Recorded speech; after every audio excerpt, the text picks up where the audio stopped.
요즘 미국의 실리콘밸리를 보면 구조조정 사례가 굉장히 많습니다. 국내 법인에 있는 분들도 잘리고 있어요. 마이너리티 리포트라는 영화가 있습니다. 범죄자가 될 만한 사례를 미리 일종의 선지자들을 통해서 예언을 하는 거죠. 인공지능이 그렇게 투영이 됐다고 생각을 해요. 우리나라는 패스트 팔로워, 산업군과 생태계를 빠르게 쫓아가는 그 속도전에 능한 나라고 매우 잘하는 나라이기 때문에 절대 부족하거나 늦었다고 생각하지는 않습니다. 최근 AI의 발전이 너무 빠르게 진행되고 있는데요. AI가 정말 인간을 위협할 가능성이 있을까요? 저는 전혀 그럴 가능성이 없다고 생각하는 사람이라. 근데 다만 AI를 언제는 인간이 인간을 위협할 수 있겠죠. 사실 그런 말이 있잖아요. 가장 강력한 창은 가장 강력한 방패를 뚫을 수 없다. 아마 창이 더 날카로워지면 방패는 더 단단해질 겁니다. 저는 모든 게 결국 여기에 답이 있다고 생각을 하는데, AI가 끝도 없이 발전해 정말 이제 AGI라는 형태가 나왔을 때 인간을 위협할 것이다 라는 그 논리를 보면 그 과정 안에서 이미 인간이 스스로 제한적인 수단들을 만들 겁니다. 분명히. 지금의 우리의 인류가 사실 보편타당한 일들만 벌어지는 건 아니잖아요. 권력자가 있을 것이고 피지배 계층이 있을 것이고 그 안에서 사회적 합의와 담론이 이루어지고 있는 건데, AI가 인간을 위협할 가능성이 있죠. 하지만 그거에 대해서 결국 여러 장치들을 만들고 그런 것들에 대한 정치적 이슈가 분명히 불거질 거고, 사실 이런 부분들이 최근에 전 딥시크의 사례에서 이미 많이 보여줬다고 생각을 해요. 이 AI를 결국은 우리가 어떻게 학습시키느냐, 얼마나 똑똑한 인간으로 만드느냐의 그 과정에 앞서 나에게 유리한 AI를 만들 것이냐, 어떤 특정 국가와 특정 세력에 필요한 AI를 만들 것이냐가 지금 일단 먼저 의제가 된 것 같고, 중국에게 유리한 AI냐 또는 중국인들이 원하는 AI냐, 이건 사실 AI 발전 과정과는 좀 다른 이슈인 거잖아요. 어떤 데이터를 학습시킬 것이냐의 문제이기 때문에 AI가 인간을 위협할까? 그 질문보다는 어떤 권력자가 어떻게 AI를 발전시켜 나갈 것인가? 그리고 그 AI와 그 AI가 충돌할 수 있을 거라고 봅니다. 사실은 이 지구의 패권을 보면 특정 정치 세력이 꾸준히 오랫동안 롱런해서 지배한 사례는 거의 없었습니다. 로마라는 나라가 한 1000년 정도 지구를 지배했고, 그 뒤에도 굉장히 많은 나라들이 패권을 지배해왔고, 지금은 이제 미국이라는 나라, 중국이라는 나라, 정말 소수의 나라들이 이 지구촌의 패권을 다지고 헤게모니 싸움을 하고 있는데, 지금 그런 것들이 화폐전쟁으로 발전을 했고, 최근에 관세 이슈도 되게 크게 불거졌잖아요. 기술도 똑같아요. 결국 미국의 빅테크가 이 기업과 IT 테크 시장을 지배하고 있는데, AI도 누가 지배할까에 대한 문제로 봐야 되는 거지, AI가 인간을 위협할까라는 질문은 전 잘못됐다고 생각을 합니다. AI가 인간을 위협하게 된다면 빅브라더가 가장 큰 이유가 될 거라고 보시나요?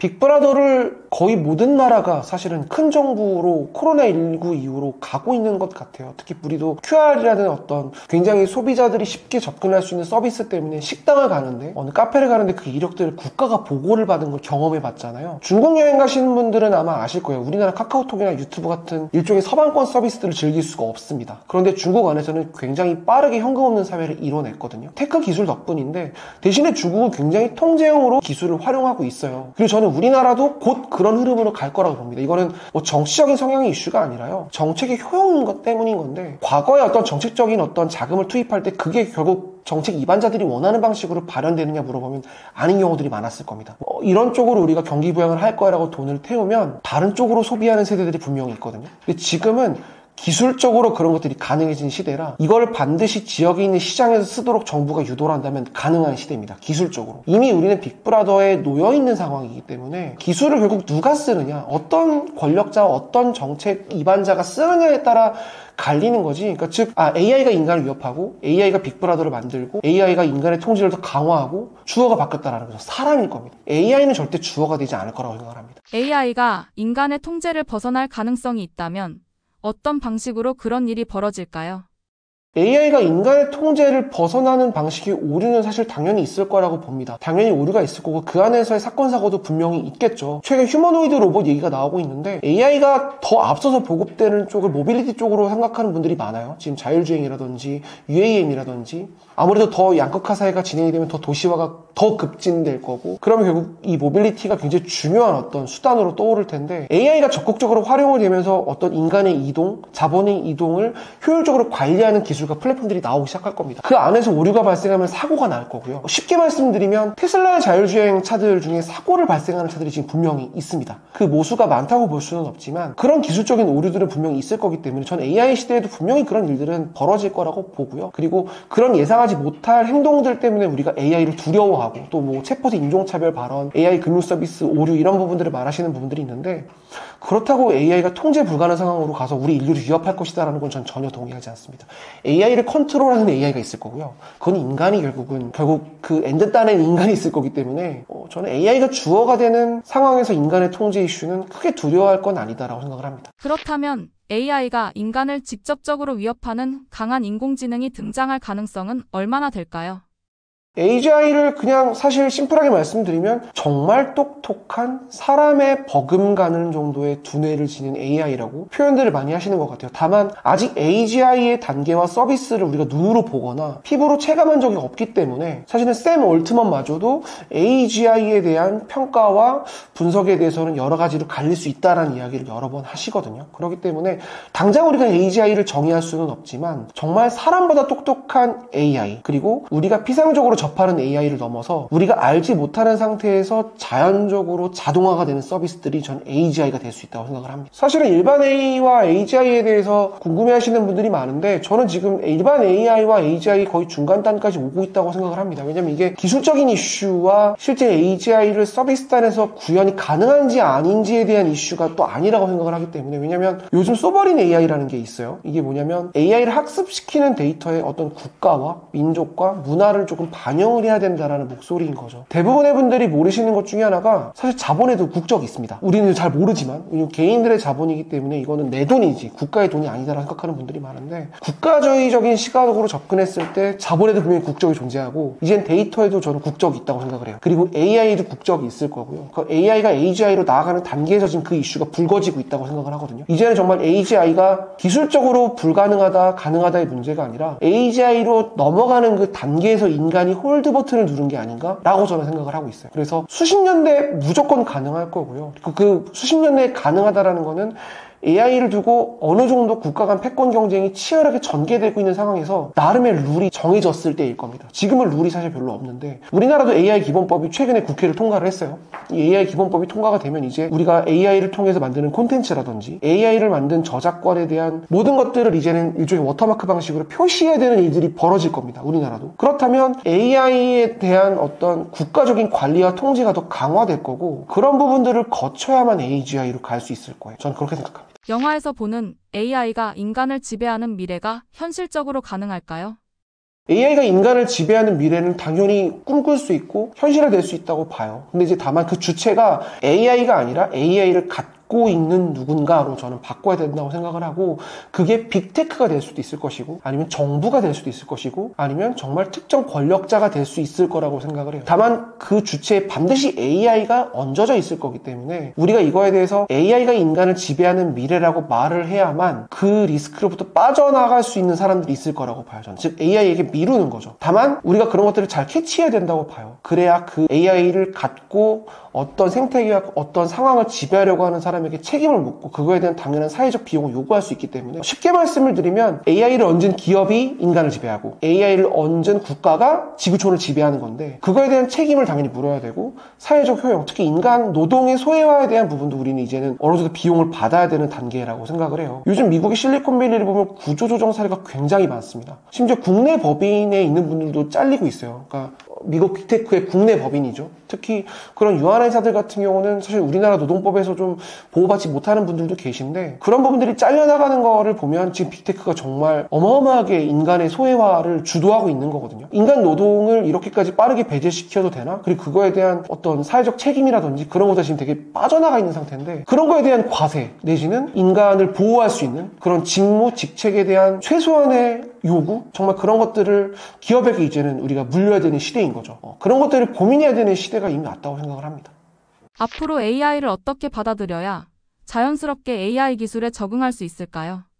사실은 거의 모든 산업계 또는 어떤 우리 생활의 거의 모든 부분에 있어서 좀 폭넓게 봐야 되는 이슈인 것 같아요. 왜냐면 되게 어려운 주제인데 우리가 생활하면서 반드시 필요한 부분이 여러 가지가 있죠. 의식주 같은 경우가 대표적일 텐데 저는 이 AI가 의식주에 이제는 뿌리를 내릴 거라고 생각을 해요. 그러니까 AI를 받아들이는 그 모든 것에 AI를 빼야 되는 거죠. 이제는 정말 자연스럽게 받아들여야 되는 부분, 우리가 의식주에 저는 굉장히 빼놓을 수 없는 이슈가 될 거라고 봐요. 그래도 예를 들어보자면 전 스마트폰이 아닐까라는 생각을 해봐요. 스마트폰 때문에 없어진 게 생각보다 굉장히 많습니다. 우리가 스마트폰 때문에 없어진 거를 생각해보면 되게 많은 분들이 되게 단편적으로 생각하는 분들이 많은데, 건너 생각해보면 지금 비디오방이 없어졌어요. 왜냐? OTT가 생겼습니다. 그리고 집에서도 굉장히 신선하고 재밌는 영상을 우리가 주기적으로 빠르게 볼 수 있는 시대죠. 그리고 영화관을 잘 안 갑니다. 현재 오프라인에서 활동하는 많은 것들이 스마트폰으로 없어진 게 많은데, 스마트폰 때문에 없어졌다고 느끼는 분들이 별로 없어요. 그냥 자연히 없어진 거야 라고 생각하는 분들이 많은데, 스마트폰 때문에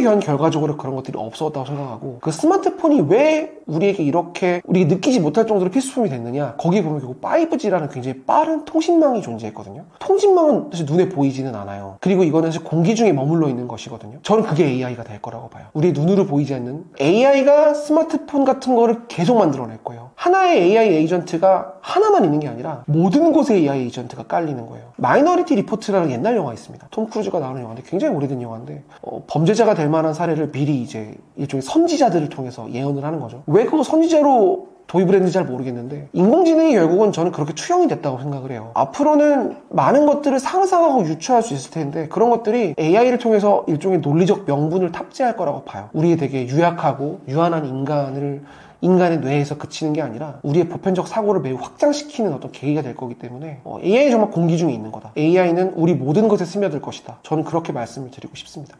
기술과 관련해서 윤리적으로 꼭 고민을 해봐야 하는 부분이 있을까요?